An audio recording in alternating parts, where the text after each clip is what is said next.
Today we're getting into Love Island USA Season 7.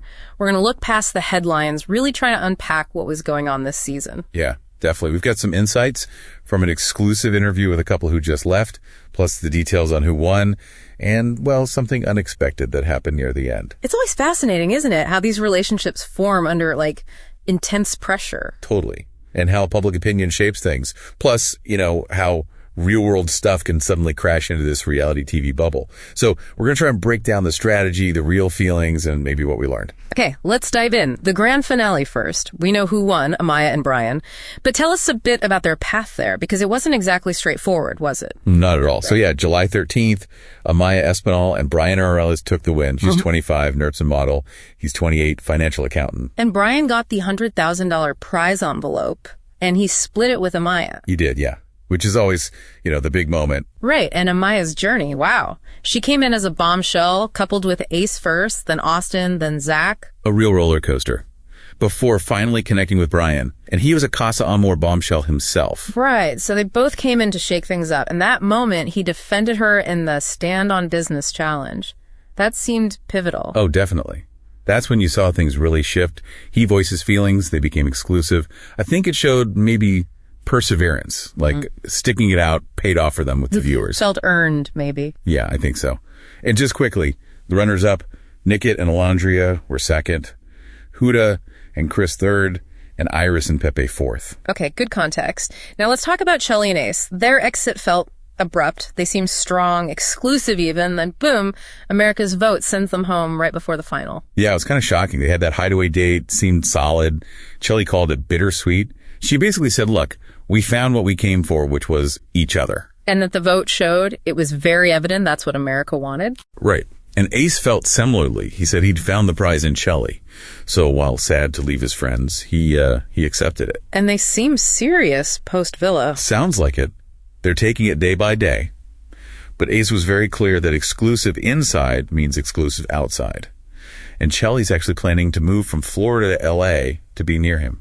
Wow. Okay. That's a big step. Did they give any insights on the other couples? They did, yeah. Chelley really liked Nick and Alondria's connection. Ace apparently noticed Nick was into Alondria from day one. Oh, interesting. And apparently their families clicked on family day, too. Like, Nick's mom invited Alondria for dinner. That's sweet. What about Ace and Amaya? They knew each other before the show, right? That was always a question mark. Ace clarified that. He said, yeah, they knew each other. He wanted to explore things with her initially, but it was always more of a strong friendship. No hard feelings. He's rooting for her and Bryan. Okay. And Chelley talked about the girls' girl thing. How did that actually work in there? She explained it wasn't about, telling people who they could or couldn't talk to. It was more about communication. Giving each other a heads up if you were interested in someone else was coupled with. Just, respect. So less about rules, more about transparency. Exactly. And Ace also kind of pushed back on being called strategic. He said he was just intentional and direct about his feelings, not trying to be messy. Intentional versus strategic. Interesting distinction in that environment. And Chelley also touched on Taylor's situation, saying basically, you can't help how you feel, but you owe people honesty. Like with him maybe clicking more with Clark than Alondria. It's about respect, she said. Yeah, that tracks.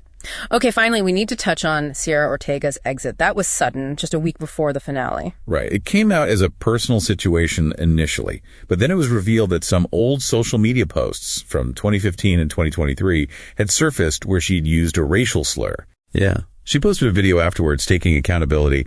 She apologized specifically to the Asian community, saying she was deeply, truly, honestly so sorry. Did she explain why she used it?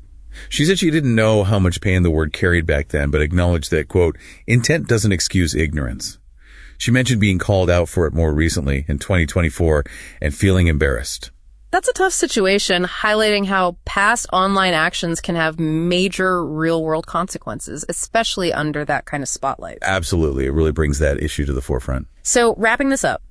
Quite a season. We saw a surprise win, a kind of heartbreaking elimination, and this really serious real-world issue intersecting with the show. Definitely more than just a dating show this time around, maybe. It raises that bigger question, In this world where everything online feels permanent, how do we deal with public perception of our pasts?